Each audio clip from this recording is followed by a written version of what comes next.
Jehová te bendiga y te guarde. Jehová haga resplandecer su rostro sobre ti y tenga de ti misericordia. Jehová alce sobre ti su rostro y ponga en ti paz. Y hermanos, les damos la bienvenida a esta reunión virtual, pidiendo siempre que cada uno de nosotros estemos en el hueco de la mano de nuestro Dios, que nuestra vida sea guardada en el Señor. Y deseamos de todo nuestro corazón que a través de los cantos, a través de la oración, a través de la meditación de su palabra, nuestras vidas sean fortalecidas. A la distancia les mandamos un fuerte abrazo. A la distancia seguimos orando. Hemos visto la mano de Dios moverse ahí en estos grupos donde tenemos nuestras peticiones, cómo oramos unos por otros, y eso es muy bueno. Y yo les invito a mantenernos en esa comunión unos con otros. Vamos a comenzar con nuestra reunión y deseamos que el Señor siga guardándonos en todo momento. Continuemos.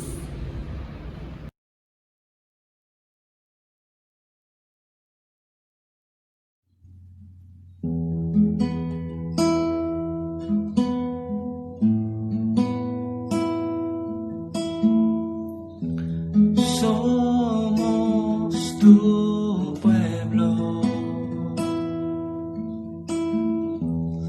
y hoy venimos humillados ante ti.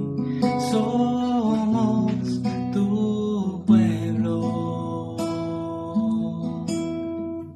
necesitamos de ti.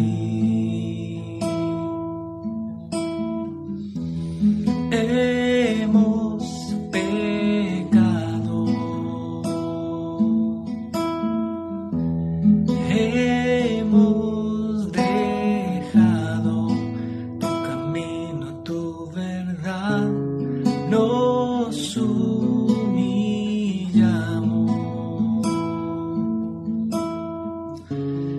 Nuestra tierra sana hoy,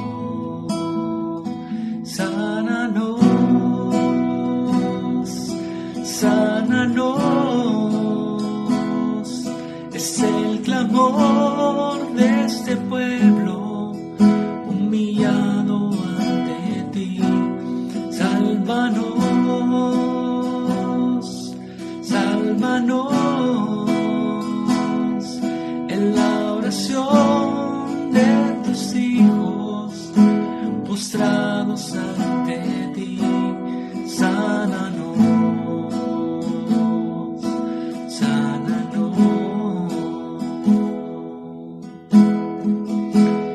Somos tus hijos, reconocemos nuestro orgullo, nuestro error. Somos tus hijos, te pedimos hoy perdón. Sánanos, sánanos, es el clamor de este pueblo humillado ante ti. Sálvanos, sálvanos, en la oración de tus hijos postrados ante ti. Sánanos, sánanos, sánanos, sánanos.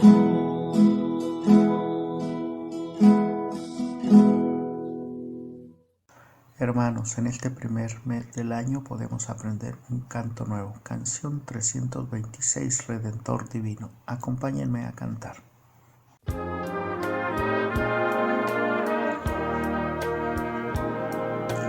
Redentor divino,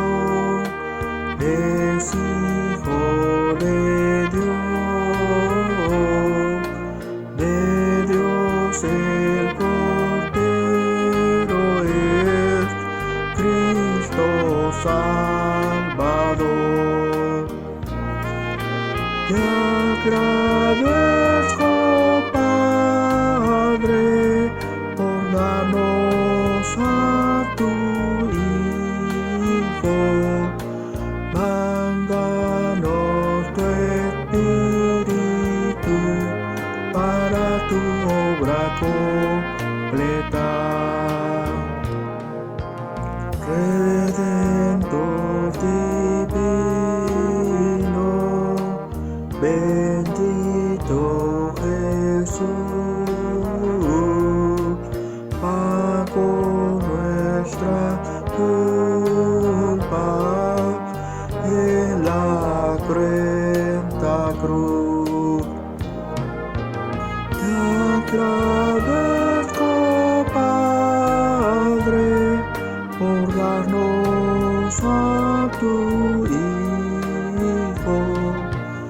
Mándanos tu Espíritu para tu obra completa. Cuando esté en la gloria, ahí le veré, y por las edades preces le daré. Te agradezco, Padre, por darnos a tu Hijo. Mándanos tu Espíritu para tu obra completa. Para tu obra completa.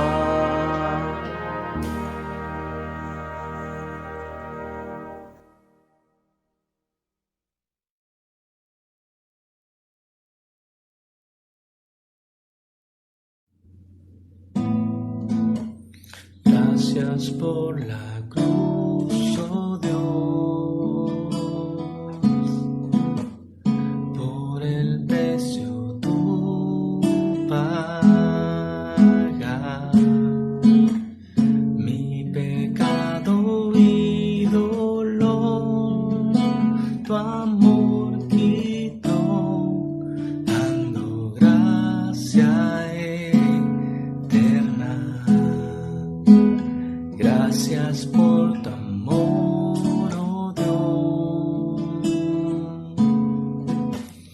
por las manos que di,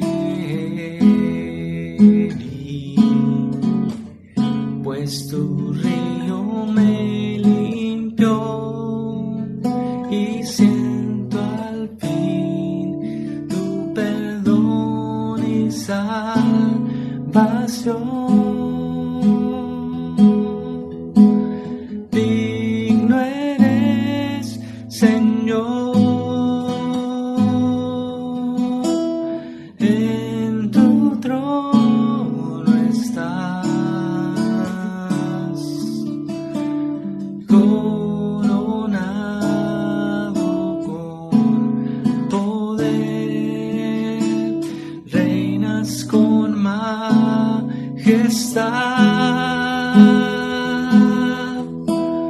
Cristo, Hijo de Dios, exaltado Rey,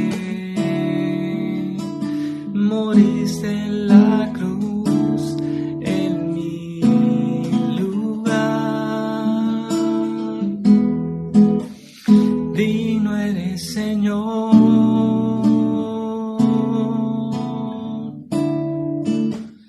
digno eres, Señor,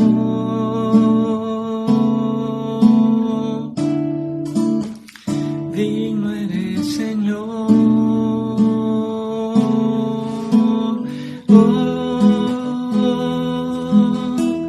digno eres, Señor,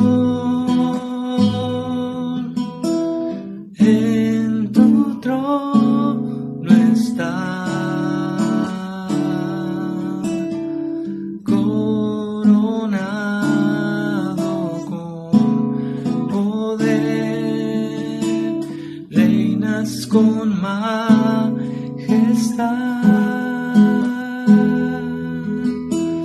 Cristo, Hijo de Dios, exaltado Rey, moriste en la cruz en mi lugar. Digno eres, Señor,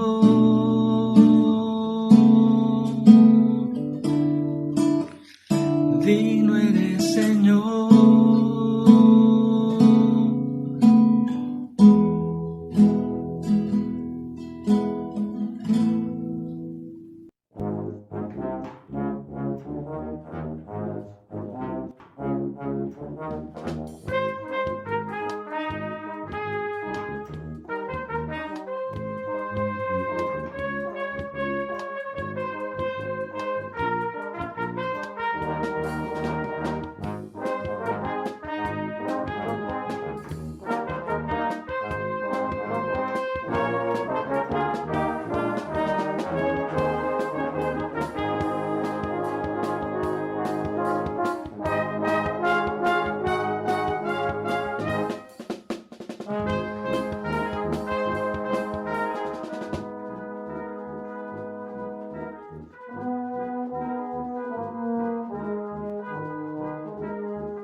Siempre quiero amarle y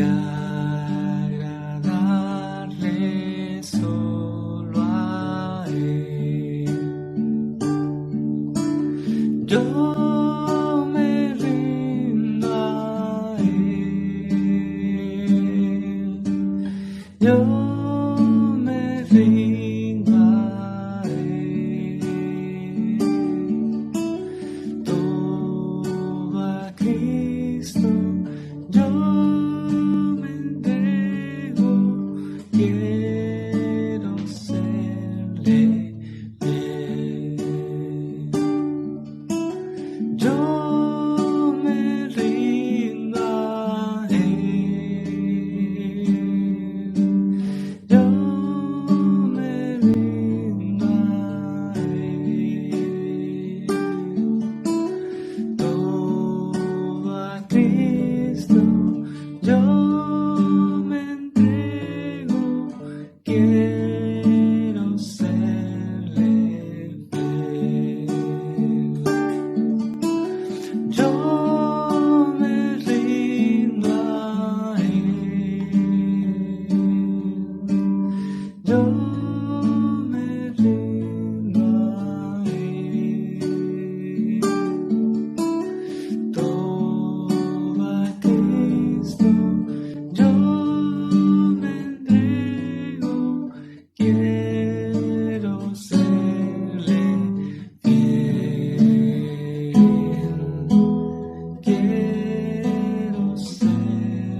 Dios es bueno. Y creo que en estos tiempos en los que seguimos cuidándonos, donde vemos todavía este virus, podemos entender como un testimonio lo que estamos diciendo. Dios es bueno. En medio de la crisis, en medio de esta pandemia, el Señor nos ha guardado. Es cierto que hemos tenido amigos, familiares que han partido con el Señor a causa de este virus, mas hoy tenemos nosotros la oportunidad de estar aquí y de poderle decir al Señor que le amamos, poderle decir que le exaltamos y poder reconocer que su amor y su misericordia han sido con nosotros. Creo que también en casa ustedes pueden decir, Dios es bueno. Y a lo largo de estos domingos de este mes de enero, hemos estado hablando sobre los propósitos que Dios tiene, o los propósitos que también nosotros debemos de tener con lo que es nuestra relación con nuestro Señor. Al principio hablamos de ser más cuidadosos. Y poníamos dos conceptos. Uno era el cuidar nuestra vida espiritual y nuestra vida física. También hablamos sobre el aprender a escuchar la voz de Dios para que nos pueda dirigir, para saber hacia dónde vamos. El domingo pasado hablamos sobre el tema de agradar a Dios, de ser como aquel joven que Dios manifestó y dijo, este es un hombre conforme a mi corazón. Y lo que encontrábamos es que este hombre se esforzaba por agradar a Dios, a pesar de sus errores que podían ser tan graves, pero él agradaba a Dios, y esto hacía que su misericordia, la misericordia de nuestro Dios, se manifestara. Y hoy vamos a hablar de un tema que también debe de estar ahí en nuestros propósitos para este año. Propósitos que nos ayuden a crecer espiritualmente, que nos acerquen más a Dios. Y ahora vamos a hablar la comunión con un Dios que es santo. Y quiero empezar la meditación de esta hora leyendo uno de nuestros himnos tradicionales en el Ejército de Salvación. Y dice este himno de la siguiente manera: la comunión con Cristo en grata oración mitiga nuestras penas y da consolación. De gozo llena el alma, quitando el temor. La comunión con Cristo impártenos su amor. La comunión con Cristo al alma da solas. Consuela al angustiado, concede dulce paz. Si débil me sintiese, cansado y sin valor, la comunión con Cristo renueva mi vigor. Y son las dos primeras estrofas de este himno, y sin duda que el tener esa comunión con Dios siempre va a traer un aliciente, un fortalecimiento a nuestras vidas. Pero, ¿qué es la comunión? ¿O a qué nos referimos con la comunión con Dios? Y esto es la relación que tenemos con nuestro Dios. Es la forma en la que nosotros nos estamos relacionando a través de la oración, a través de la lectura, a través de la vida diaria. Todo lo que hacemos, todo lo que hablamos, tiene que ver con la relación que tenemos con el Señor. Esta puede ser de una manera muy profunda, o también puede ser de una manera superficial. Puede ser una relación en una completa intimidad con el Señor, como también la podemos llevar muy por encimita. Y eso cada uno de nosotros lo determina. ¿Qué es realmente lo importante? Es que podamos entender que dependemos de esta plena comunión con el Señor. Dependemos de ello. Y quiero ir también ahí a la lectura que tuvimos en Primera de Juan. Primera de Juan, capítulo 1, en lo que estaremos meditando. Algo que también quiero hacer mención es sobre el escrito que el apóstol Juan está haciendo. Y quizás vale la pena dar este antecedente como para tratar de entender por qué lo escribió, por qué lo manifestó de esta manera. Y cabe mencionar que en aquel entonces, hablando de el primer medio siglo de la iglesia primitiva, Juan dirigía una iglesia, y en esta iglesia había dos grupos fundamentalmente, dos grupos de los que sobresalían. Uno era el grupo de los cristianos, de aquellos que seguían la doctrina de los apóstoles basada en Cristo Jesús, pero también había otro grupo que se denominaba los gnósticos. Este grupo era un grupo que en ese entonces era una de las sectas más peligrosas por el contenido de sus creencias, que estaban basadas en la filosofía, que estaban basadas en grandes pensamientos. Ellos creían que por una naturaleza ellos tenían un mayor conocimiento, un conocimiento que no era extraído de las Sagradas Escrituras o de los escritos, como tampoco de las enseñanzas de los apóstoles, sino ellos decían que habían tenido de una manera misteriosa, mística, una experiencia que les había revelado el conocimiento. Y así como Platón y muchos más grandes filósofos, grandes pensadores han traído a nuestra historia grandes frases, grandes pensamientos, y que muchos de estos distorsionan la enseñanza que las Sagradas Escrituras nos está dando. Y en el caso de Juan, él había detectado esta problemática que es muy grave y que el día de hoy sigue manifestándose.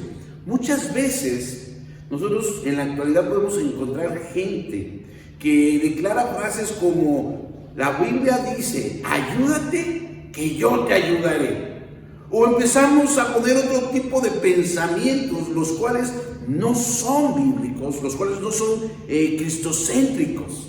Y era similar lo que estaba pasando. Sin embargo, en las Sagradas Escrituras, o en la primera carta, el primer escrito del apóstol Juan, él empieza a decir que todo lo que han visto, todo lo que tocaron sus manos, toda la experiencia que ellos han tenido referente al Verbo, recordando que en el principio era el Verbo, y el Verbo era Dios y estaba con Dios, se los habían manifestado a todos sus seguidores. Les habían enseñado. La primera parte de este capítulo insiste y repite en 3 ocasiones lo que hemos oído, lo que hemos visto, esto testificamos. Y esto tiene un propósito, o entendemos lo que ahí en el versículo 3 nos está diciendo. Lo que hemos visto y oído os anunciamos. ¿Para qué? Para que tú y yo también tengamos comunión como hermanos, pero que nuestra comunión verdaderamente es con el Padre y con Cristo Jesús, su Hijo. Lo que los apóstoles estaban enseñando era la experiencia vivida de haber caminado con Cristo Jesús. el haber visto los milagros que el Señor Jesús había hecho, la autoridad y toda la potestad que el Señor había dejado a sus seguidores, que todo esto era para que los cristianos de esa época también tuvieran la experiencia de tener una comunión como hermanos, pero que verdaderamente es una comunión con Dios y con Cristo. En la antigüedad a este concepto le llamaban koinonía, que significa algo en común, algo que nos acerca. Y esta koinonía va directamente en la relación que nosotros tenemos en común con otros cristianos, pero que verdaderamente está fundamentada en Cristo Jesús, en una relación. Muchas veces en la iglesia tenemos la costumbre de saludar a nuestros hermanos, antes de la pandemia poderles dar un abrazo, y quizás tener una charla, incluso tener convivios. Y mucha gente le llama a esto koinonía, y sí, pero la verdadera koinonía, la verdadera comunión es cuando tenemos en común Cristo Jesús.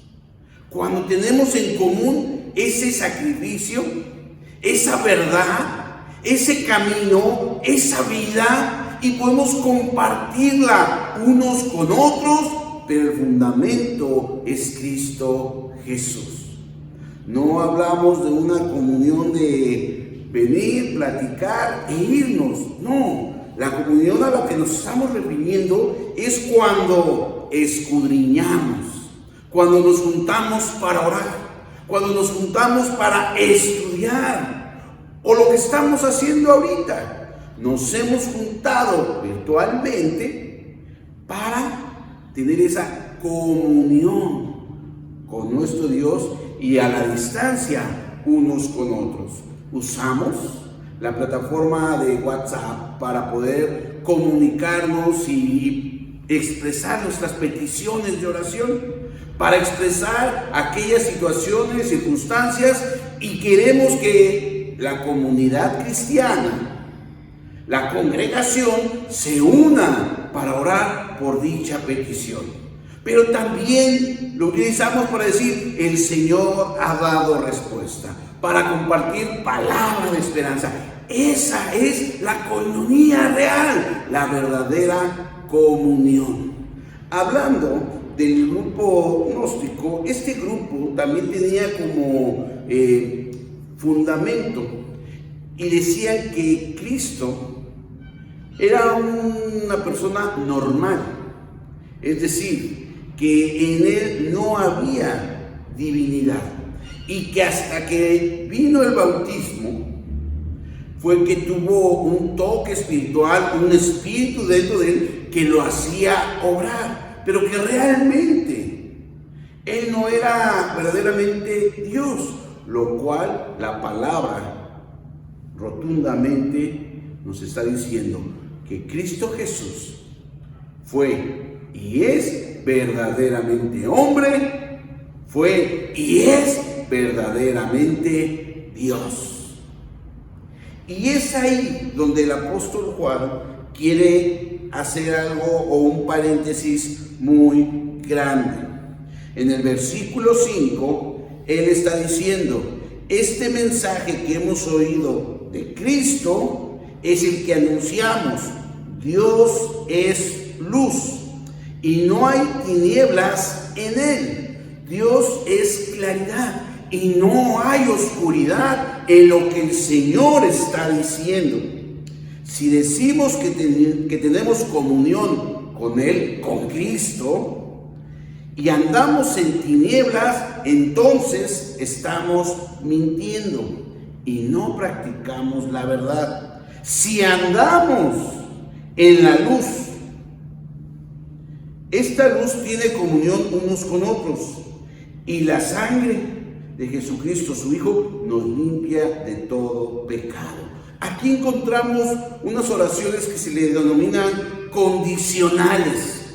Ahí, tanto en el versículo 6 y también en el versículo 7, aparece una condición. Si nosotros decimos esto, el resultado debe de ser este. Si nosotros caminamos de esta manera, el resultado debe de ser este. Y aunque muchas veces nosotros hemos cometido pecado, nos dice que la sangre de Cristo Jesús es la que nos limpia de todo pecado. Versículo 8 también hace esta declaración, al igual que el versículo 9. Si decimos que no tenemos pecado, nos engañamos a nosotros mismos. Versículo 9. Si confesamos nuestros pecados, Él es fiel y justo.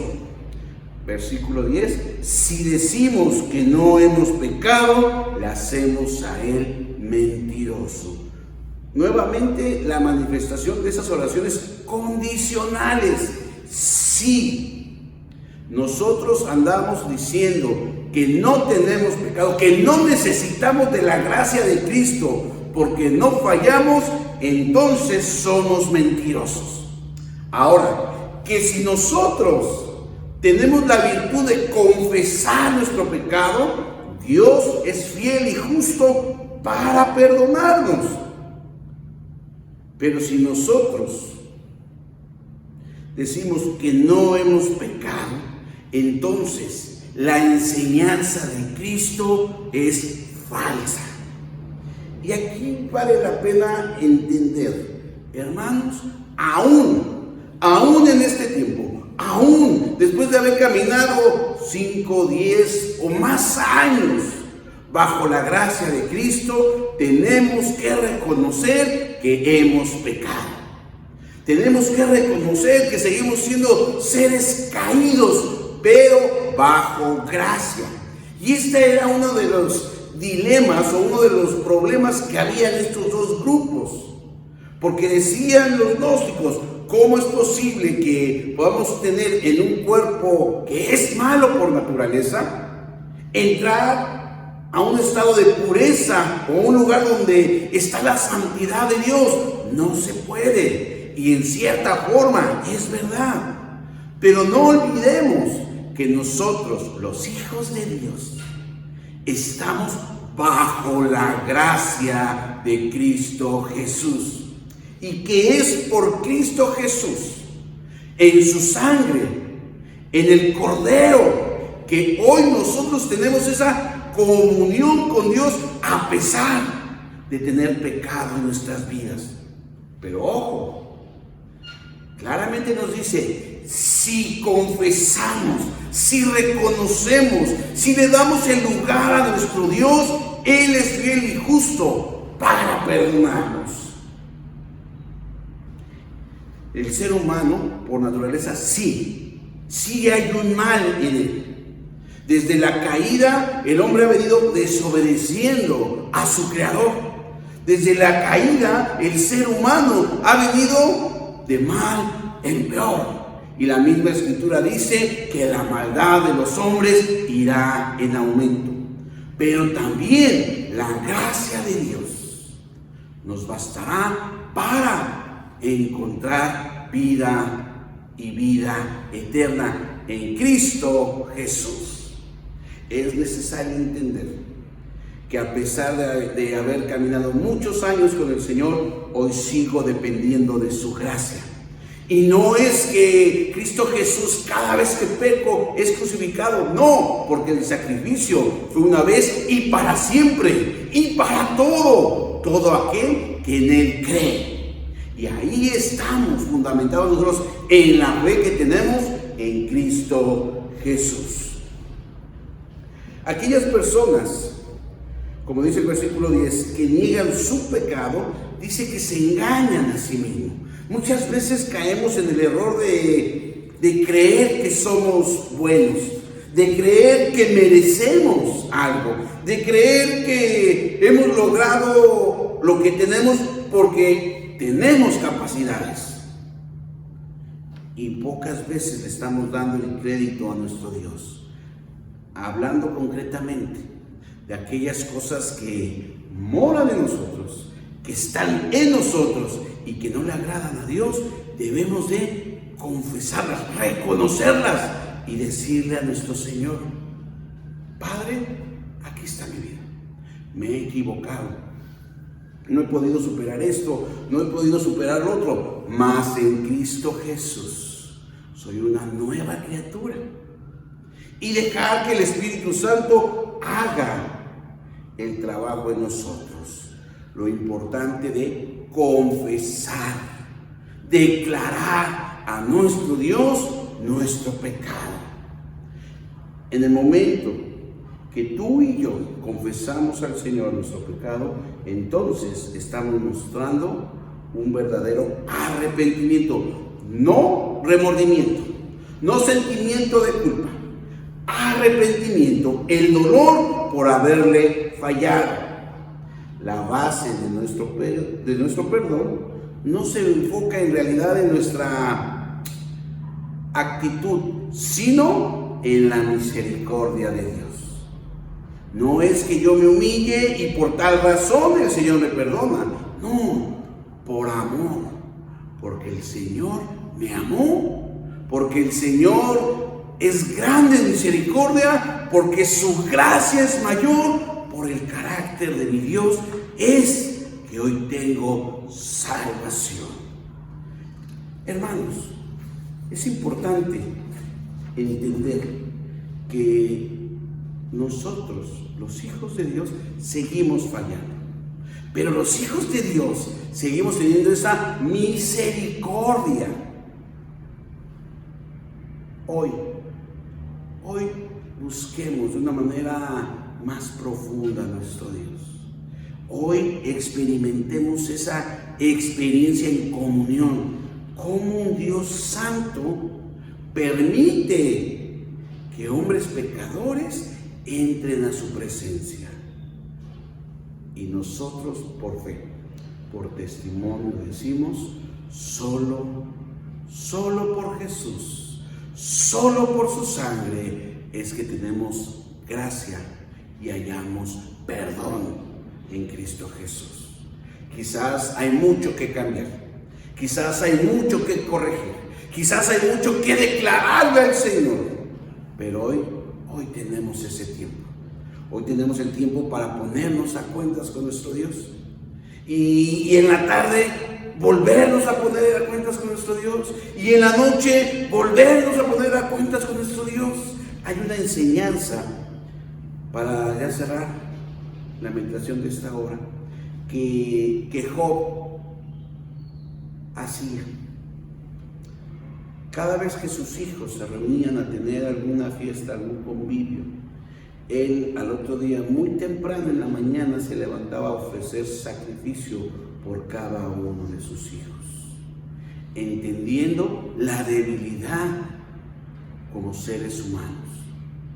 No es jugar con la gracia de Cristo, no, pero sí es presentarse momento a momento, cubrirse caída tras caída con la sangre de Cristo. Cierra tus ojos, hermano, y quiero orar para que el Señor nos permita, sí, en su sangre, en su amor, en su misericordia, en su perdón, entrar a una nueva relación con nuestro Dios, una comunión con un Dios que es santo. Padre, en esta hora te bendecimos y te glorificamos y reconocemos, Señor, que hemos pecado delante de ti. Dice el salmista: contra ti, solo contra ti hemos pecado. Y hoy reconocemos, Señor, que te fallamos constantemente. Hoy reconocemos, Señor, que nuestra vida es imperfecta, que es más fácil, Señor, caer que mantenerse de pie. Mas en Cristo Jesús podemos declarar que somos vencedores, no por nuestra capacidad, no por nuestra fuerza, sino por tu misericordia, porque a ti, Dios eterno, te ha placido dar a tu Hijo Cristo Jesús en rescate por cada uno de nosotros. Y ahora nosotros tenemos esa libertad, no de pecar, pero sí de entrar a tu presencia, de ser redarguidos, de ser purificados, de ser limpiados. Dice tu palabra que tu sangre, oh Cristo, nos limpia de todo pecado. Señor, haznos puros delante de tu presencia. Padre, danos la fuerza para seguir adelante y que en cada uno de nosotros haya un esfuerzo por agradarte a ti, por entrar a esa plena comunión, esa comunión contigo, Señor. Sí, a través del mensaje, a través de la oración, a través de la lectura, aún a través de una llamada telefónica, de ese compartimiento quizás de los alimentos, pero que en todo momento tú, oh Cristo Jesús, seas el centro de nuestra comunión. Te pedimos, Señor, por nuestra iglesia. Te pedimos, Señor, por cada miembro del cuerpo de Monterrey, para que podamos experimentar una nueva comunión contigo, una profunda, Señor, intimidad contigo. Te lo pedimos, Señor, en el nombre de Jesús. Amén y amén. Que el Señor bendiga tu vida.